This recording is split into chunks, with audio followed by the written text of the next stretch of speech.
Welcome to Stampscapes Live. We're going to test out another one of Deanna's great background papers with the new Halloween stamps. And I'm looking at this right here, and it's kind of a reflection right here for a body of water, but we're going to make this land. I'm going to stamp this church, kind of church on the hill scenario with a bunch of tombstones down here, and then we'll intersperse some zombies within the composition. So let's see how this goes. All right, testing out not testing, but I'm using a hybrid black ink. Like any type of black pigment ink would work really good for this type of paper. It's very porous, but it's still a little bit less porous than, let's say, just a blank cardstock, because you do have all these printer inks on this matte cardstock here. So let's see. It is a quarter-page piece, so I want to leave a lot of room for the zombies down here. It's weird saying that in a scenic stamping video. But, so I'm stamping this a little bit higher up so I have room for, the subject matter of the scene. Little did Deanna know that her beautiful, tranquil, I don't know, kind of almost impressionistic whatever background could be used for something so horrific. Hello, Candy and Linda. How are you? Okay. The sedge filler stamp, creating a slope here. I'm going to make it look like kind of reminiscent of a church on a hill too, so I'm kind of angling this down a little bit like this, okay? And when I stamp this one, it's not like that, it's tilted a little bit like that, okay? You see that? And this is kind of more of an abandoned church. So we'll fill in this whole area with grass, like so. In other words, I don't have like some walkway, like a clean walkway leading up to it. Which you could do, I guess, Now I'm thinking about it, the dirt road would have been good in here, but I don't know. I don't know if I would have been able to add in as many zombies if I were to do that. Okay, so let's get some of these tombstones done in perspective. Okay, so the zombies are pretty small in relation to the tombstones, so these ones will be the foreground objects like this, and then it looks like the zombies in relation to these tombstones and that background church would probably be in this area right in here, okay? So you place these ones accordingly. If I place these higher up, then those zombies would have to be in this space in here. So I'm stamping it lower, just to fit in more characters. Hello, Cynthia. How are you? Okay, let's see here.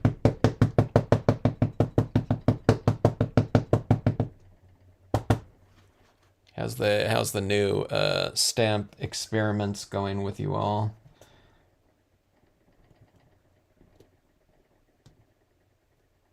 One thing nice about kind of a whole new kind of genre of stamps. I mean, I have other types of stamps from other companies that I've collected over the years, but I don't know, it kind of opens up a lot of different scenarios, I guess you'd say. So instead of just like another tree or branch or something like that, it's like it has my mind kind of spinning and thinking of completely different, I don't know, scenarios, locations of subject matter, imagery, etc. Let's see, I can put fencing up there. Nah, I don't think I want to do a cluster of zombies, though, I think. Or, so I have this little fence right here. I might change up here. This might look kind of cool in here. I wasn't going to kind of separate this hill in here, but maybe it'll be more interesting if I do. Well, let's see. Okay, let's see here. Let's put this. I'll have a big opening here, just in case some zombies are coming out of that. Out of that opening. So we'll do that. And then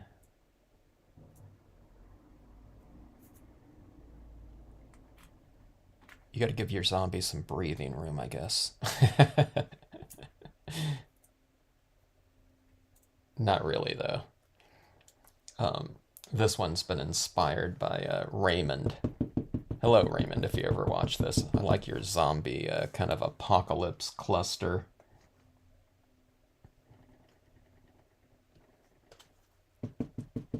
Yeah, that one is really crooked, but gives it that kind of that rundown kind of look, to the fencing, though.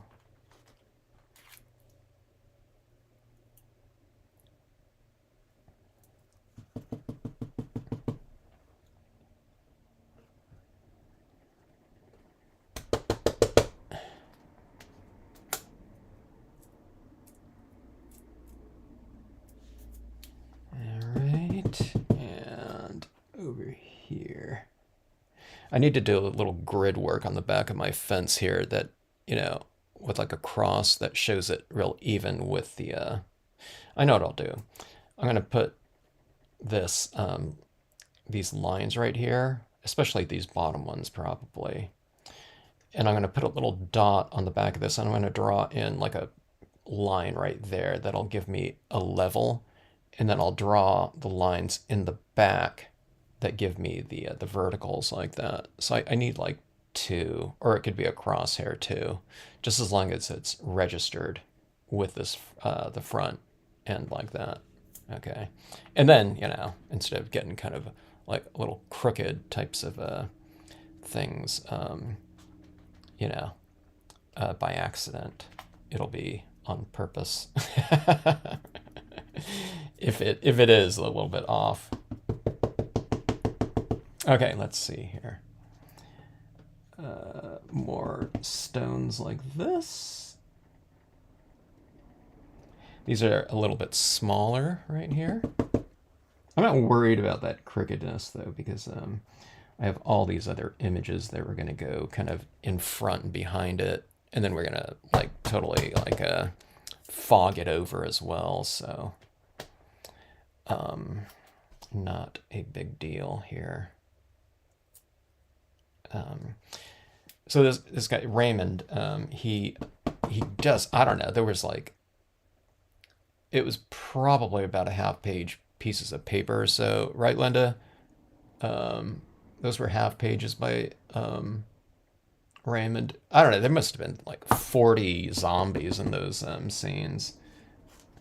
I don't think more than that, but quite a few though. Let's see here. Let's do this.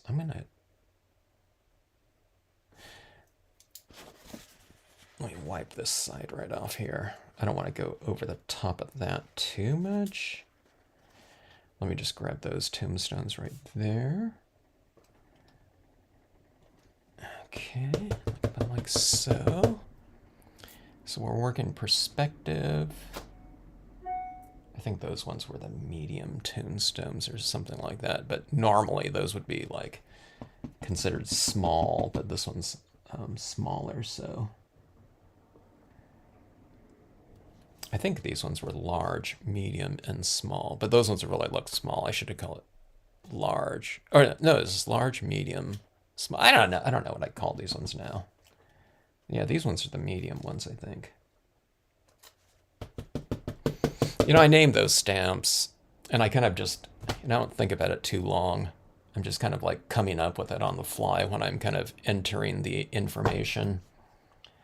Especially like these days where a lot of the stamps are only in the set, so I'm not like reading someone ordering like a certain stamp, you know, with a name on it. So I don't always remember like the latest, especially the latest stamp names. I have to get like, what did I call that one again? All right, let's see here. Let's see how this one goes here. Now see, Deanna's left us with that tiny bit of white light in there, so I think I can add in like white fog and mist in here. There's not too much of it. There's just that tiny little peekaboo area of it right there and there. But that should be enough, I think, in order to create that kind of foggy atmosphere. And in this scene like this, I think that'll really add to the whole kind of look about it.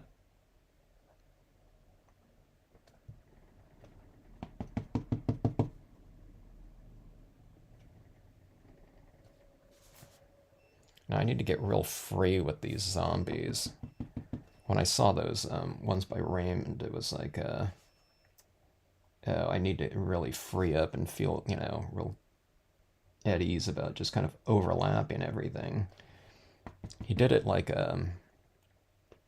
this series called The Walking Dead. And there was that writer like this. It's Lady Writer, but it really looks like this guy, this main character Rick from that show where he gets this horse at I don't know, it's like season 1 or something like that, and he's amongst like a gazillion zombies.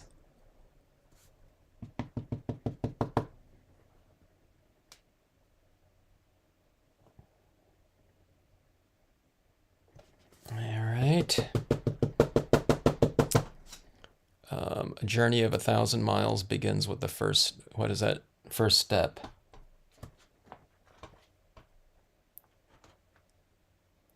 All right, let me see. I'm putting these ones back on the sheet so I don't lose it. If you ordered the unmounted versions of things, careful you don't like lose, you know, your lose any of these stamps. Some of them are pretty small. Let me see here to make up a little bit of a vary some of these. Here's a cross right here too. We'll add some of these in here. Like about like so. Probably not something Deanna was thinking about when it comes to the usage of this type of this particular paper here. But it works great. Oh, let's see. Dawn. I was going to do this one. Dawn right here. Dawn of the Zombie.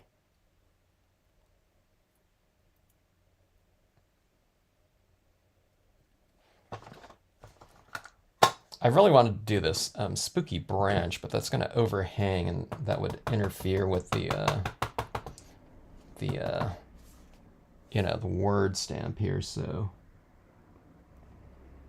I don't know. Maybe I can get it in there somewhere. I'm not sure. Or that would have looked okay right here on the horizon too, and then you can have like an overhang in there too.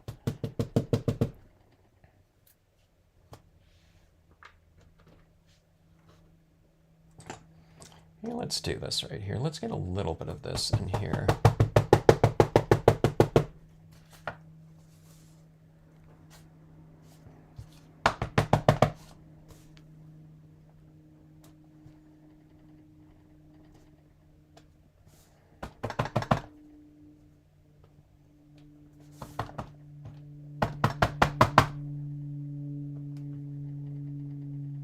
I normally don't fill my scenes up quite so much, but when we were doing those zombie maps last year, it occurred to me that I don't know, kind of this concentration of imagery, almost, what would in other scenes would be kind of like cluttered. I felt that it might have added to the whole spirit of it. It's like everything is like cluttered and like claustrophobic, where it's like that's kind of what we're going for with some of these types of scenarios here, where it's like, if you're doing another type of scene, most of my scenes I'm going for something a lot more tranquil and open and like absent of clutter, to create like space and breathing room. But so I have to change, kind of my, I don't know, strategy with this type of thing. All right, so everything's backlit right here with that sun right there. So we'll add some front side shadow work in here. And I'm going with the colors. I grabbed a couple of the colors that work, some of the darker tones on this background paper, because these are the colors that you'll want to create your shadow work with. Stamping them on note cards, envelopes. Yeah, that'd be cool. Yeah, that makes me think here, Cynthia. These images right here would be cool on like envelopes, like mail art, I think. Now that I think about it. I used to like doing that a lot with like my insects stamps. I have a lot of insect stamps from some other companies. And I do that on just just kind of doing like isolated stampings of them, not like complete scenes, and that was really fun. Okay, so right here, I'm just kind of faking a shadow. I don't know how that shadow would look, from that zombie. So I'm just kind of, I don't know, coming up with, I don't know, some version of it, of what maybe a shadow would look like. Kind of angling my shadows a little bit in relation to the location of the light source, okay? And this is kind of a lower light source, so you often get these kind of elongated shadows in here.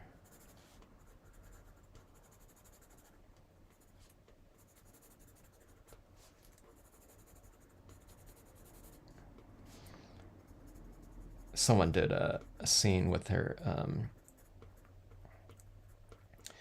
I think it was that castle-y looking image right here, but then she had the tombstones in the back.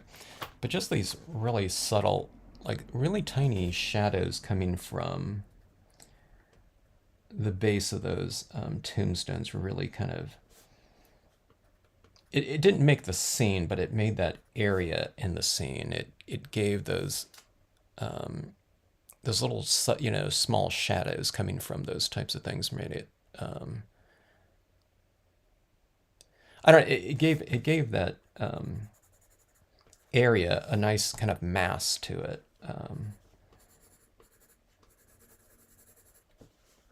I don't know, just a feeling of a solid foundation.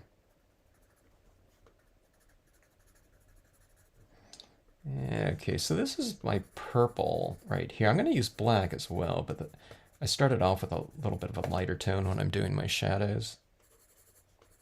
Now, there's not too much of this reddish tinge in here. I don't know if there's really any. This is kind of more of a reddish purple, but yeah, okay, that looks pretty decent in there. I was going to say you can kind of give your shadows kind of a rich color scheme if you want to, by blending in some tones.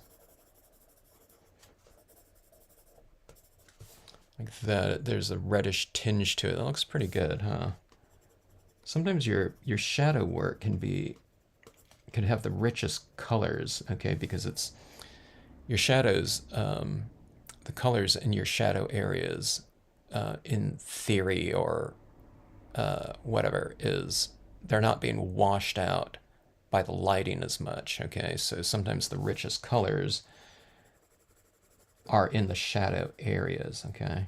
The brightest colors, I should say.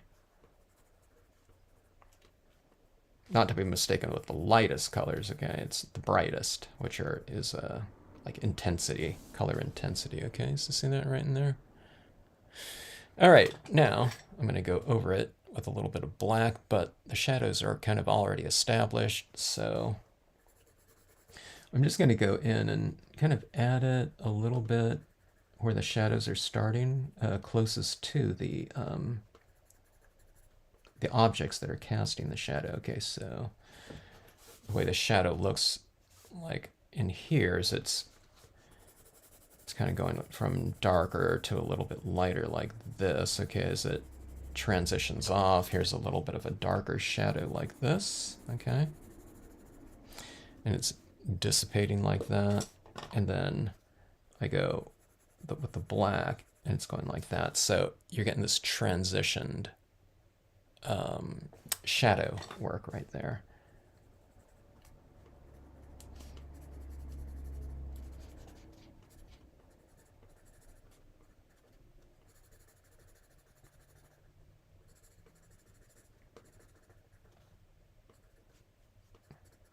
Kind of those shadows really add kind of more drama into the scene too.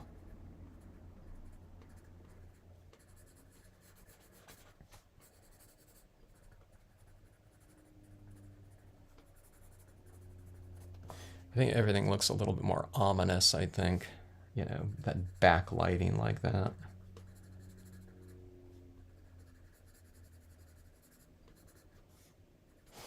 All right.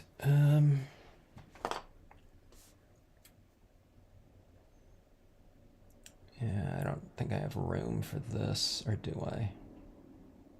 Yeah, maybe not. All right. Let's try to add in that white pigment ink here. Let's see, going a little bit more dramatic here. Let me see.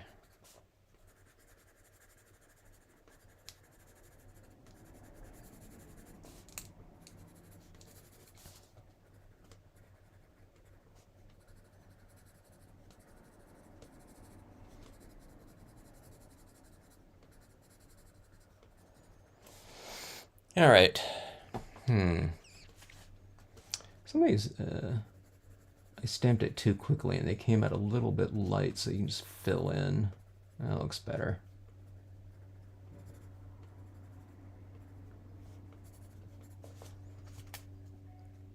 I'm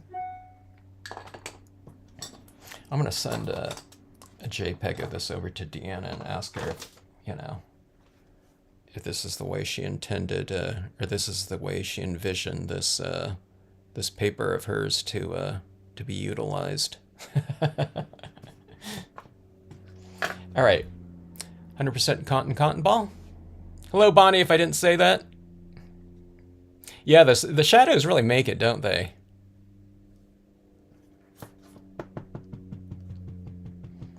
All right, now I gotta be a little bit careful with this white because there's not a lot of white in here. It's mostly a warm tone light in here. So, you know, if I had like a tan color or off-white pigment ink, maybe that would be better, but I don't.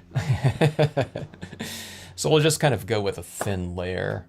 What I'm doing now, if you haven't seen this, I'm flattening out the cotton ball so that it's not all frayed or anything like that. And I'm kind of pushing the ink back into the cotton ball as well. There's not a lot of ink on this cotton ball, even though I haven't like dabbed it off. I just know that my pad, I haven't re-inked it in a little while, so There's not too much ink on there.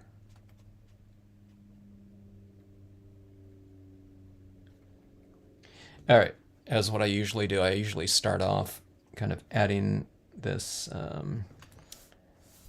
white down in here, especially on this one, in the area where there's a little bit of white existing, okay? So you can do it around that sun right there. But I'm just kind of adding a little bit right in there right now because it's going to stand out a lot more in these areas where there's no related tone, which is white, okay?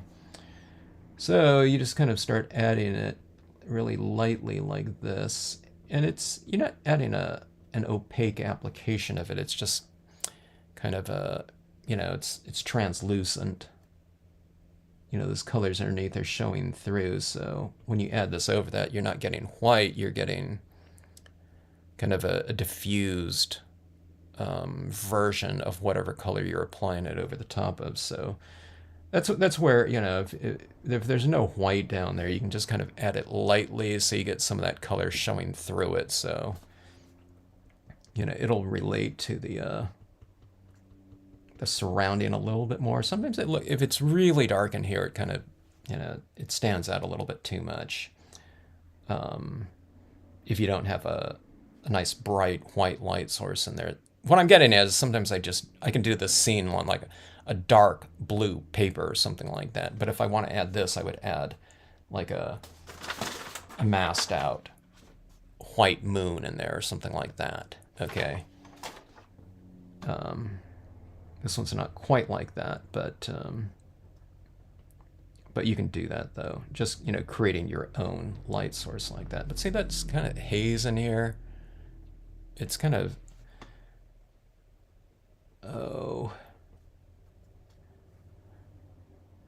it's adding to that kind of atmospheric look that that looks really great with zombies.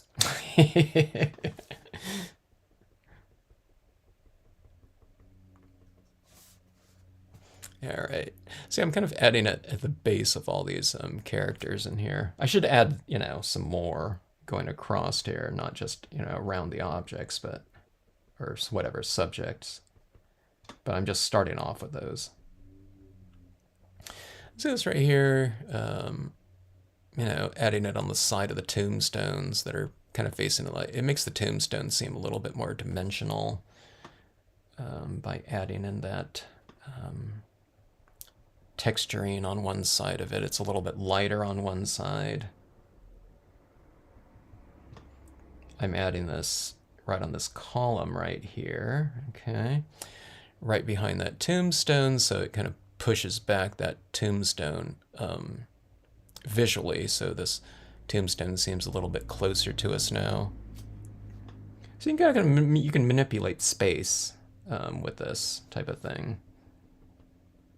So instead of putting like an object in between the two of them, you're putting like light in between the two of them, the two objects at different distances. Or you're just physically creating distance, doing something like this.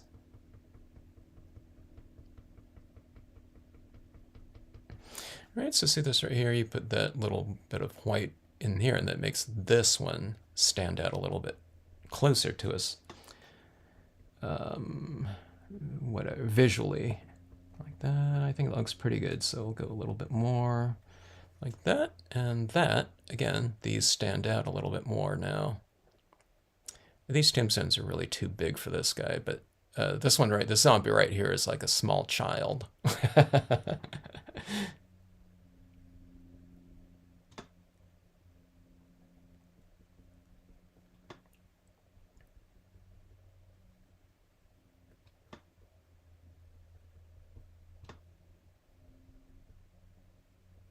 There's this ghost town in the eastern Sierras called Bodie Ghost Town. It's a state park. And they try to leave everything kind of in its natural state.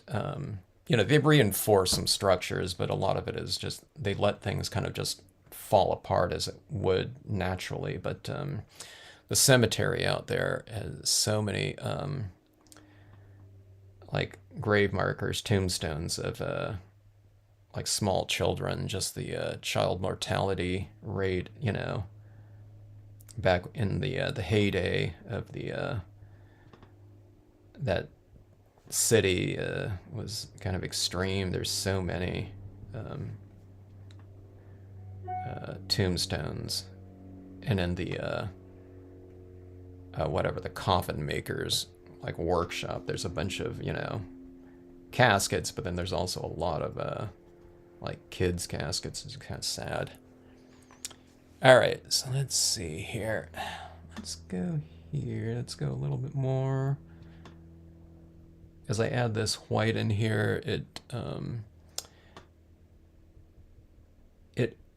goes on much lighter looking, and this is one of those, maybe because it's a porous paper, I notice that it's, as it dries, it's really getting quite a bit darker. Maybe because the pigment ink keeps kind of absorbing into the paper or something like that too on this one. I mean, it does it on even like glossy cardstock, but I think it's doing it a little bit more on this one, which is kind of good in some ways if you're kind of playing around with things. Sometimes if you add in too much white, maybe when it dries, it's just the right amount of white, but it also gives you time to kind of manipulate it, though. It's like you can kind of keep building it up a little bit more and more as it dries, and, you know, as you see fit. Okay, I'm going to diffuse that whole background area up there so that it looks a little bit more distant. So if you take objects, and it's black up there right now, but I'm just knocking it down to where it's like variations of gray, 10% gray, 50% gray, so that visually it pushes it back there, because we have a lot of shapes right in here, so maybe it's good to kind of push these back a little bit, you know, just so that the background area isn't competing with the foreground area. I don't know how it could, you know, with all these zombies right here, you know, everyone's kind of attention is going to go in here, but I think kind of knocking that back a lot more, you know, from a textural standpoint, it makes this area seem a lot more, I don't know, kind of prominent. It's already prominent from a thematic standpoint, and, you know, we have zombies, but now from a visual standpoint too, you know, these are crisper in here, and, you know, this is kind of diffusion in the background like that. All right, let's see. This should be fun here too. On these papers, since they were already the papers are already established with certain colors, so I stamped this church over the top of those colors, so, you know, the window areas are the color of, you know, that's in the background there. But even though it's supposed to be like this abandoned church, you know, or something like that, what we'll do is we'll illuminate it from the inside. Interior illumination like that. And that makes that look a little bit spookier, I think, you know. Like that. It might be kind of interesting to take a little bit of a Q-tip and put a little bit of that mist right in here where it's like glowing light. But I think let's keep that separate like that, because we have so much kind of light diffusion down here already that we'll have that separate up there from a textural standpoint. Shadows and are so important to me in terms of it usually anchors my objects down in a scene. So I don't know.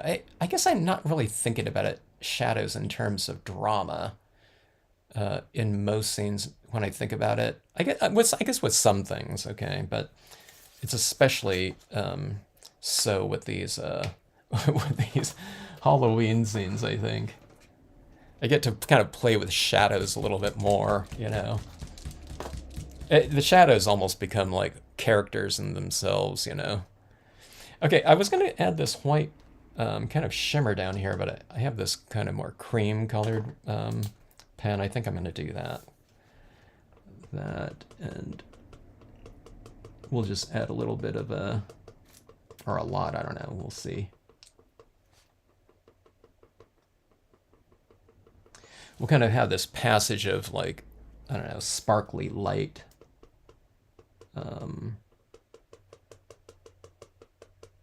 Kind of coming through here, okay?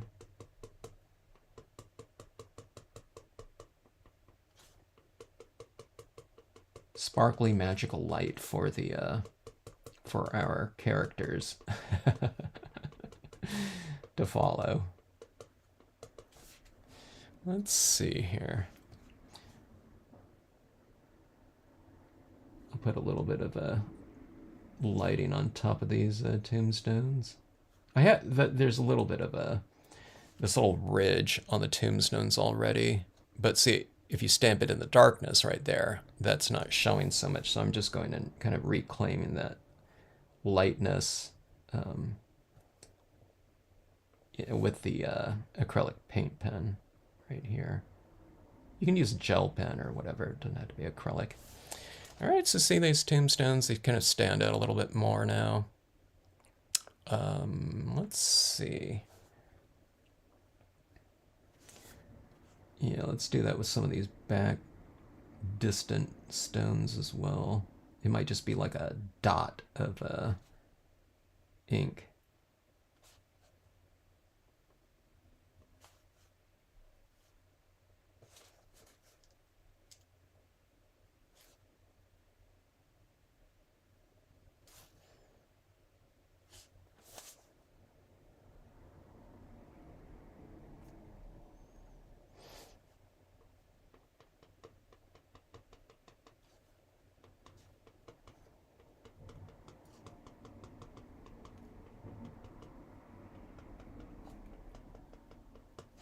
So, you know,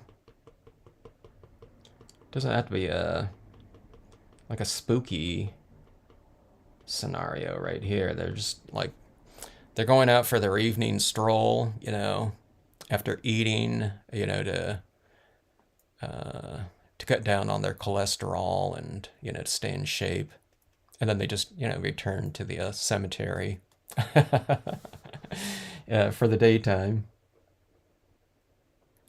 Or actually, zombies, it doesn't matter, huh? I'm thinking of vampires going, you know, going back to bed, you know, by the light of day. But anyway, all right. Let's see. Yeah, it's a good background paper, huh, Linda? I wasn't going to use this one at all for, you know, the zombie apocalypse or something like that. But I was going to save this one for like a nice, tranquil, beautiful, you know, water scene. What do I call it? Impressionistic water scene. You know, like this background paper would have looked good with a lot of like sparkly tones in it. Like, I don't know, like these types of colors like this, I think. Maybe not this one, but we could have added these real impressionistic types of sparkly touches down here if it was like a real tranquil water scene or something like that, instead of, you know, like this one, which is kind of like the opposite. Deanna's papers have a good they have a good potential emotional range to it, I guess we can say here, right? You can take it from something the most beautiful and tranquil to, you know, the nightmare of all nightmares, which is the, you know, a good quality for background papers that you can make them whatever you want. So I'm going with that, you know, that impressionistic type of idea of these like colored dots down here. I thought, oh, let's do that anyway. So it's like little colored light. So this orange right here is kind of similar to this orange over here, so you can kind of bring it down here. But see, I'm kind of adding it mostly into the shadow areas, giving it the shadow areas that kind of rich tone in there. I don't know if it's something that, you know, if you gave this card to someone, I don't know if someone's going to really notice it, you know, like from a detailed standpoint, but I think kind of overall it just kind of shimmers a little bit more like that, and it gives it that kind of tactile quality to it that, you know, that I think reads pretty well. So anyway, quick card right here. Pretty packed one in terms of our little subject matter. I don't know if it's probably like the most, it might be the most condensed grouping of like figures I've ever done in a scene before, which is nothing compared to those ones that, you know, they're on Facebook and on Raymond's like Instagram account. There's probably, I don't know, like I said, I think there's like 30 impressions. He put like these ones down here, like a whole cluster of them down here, and these ones were like all in the back, and it was surrounding that horseback rider in there. And then there's another one where he has like a bunch of them like in a water situation, like right in front of or underneath this lakeside cabin, and that one was really cool too. I think there was a third one too, but as I kind of flipped through those, it was like, oh, that was a really good idea. And it's like, oh, okay. But when I looked at it on Instagram, then I looked at it on Facebook. It's like, okay, I gotta give that a try. You know, with the multiple zombie impressions like that. So yeah, he really packed them in. But on this one, I had, you know, I wanted those tombstones in there too to create a, you know, this scenario. So. Anyway. All right. Let's see. Hello, Cecile. Good to see you. Zombie. The Dawn of the Zombie. Hope you guys like it. All these different types of concepts right here could be used in a, you know, whatever, I guess a normal scenario as well. But what I would recommend, you know, with any type of kind of existing color schemes, in this one it happened to be, I mean, you can come up with this color scheme yourself too. But when you do your kind of embellishments or anything like that, if you do multimedia, you know, what you do is you just grab, you know, some similar tones. Okay, so this one's you know, your magenta and kind of violet, reddish violet tones right here in your colored pencils, okay? And then here's, you know, similar tones in acrylic paint pens right here. The only thing I didn't really keep in theme with is, you know, pigmenting. So, you know, if you have like a tan off-white pigment ink and maybe like a pink, not like a real super bright one like a fuchsia or anything like that, but if you have like a real dull pink, you know, I think that type of colored mist in here would look really good, or even yellow or something like that. It might look a little bit too extreme, but then what you do is you can go over at the top of that with white and it would kind of mute it out a little bit, but you can kind of play around with multiple tones of that. So instead of that being kind of this glowing white area, maybe it could be multiple tones, or even if it's just two, like a little bit of a warm light fog or something like that, plus a kind of a more neutral like white like that, and that might give it a little bit of added richness. So anyway, oh, thanks, Bonnie. Thumbs up if you like horror or not. All right. Happy dawn of the zombie. Rest of night to you all.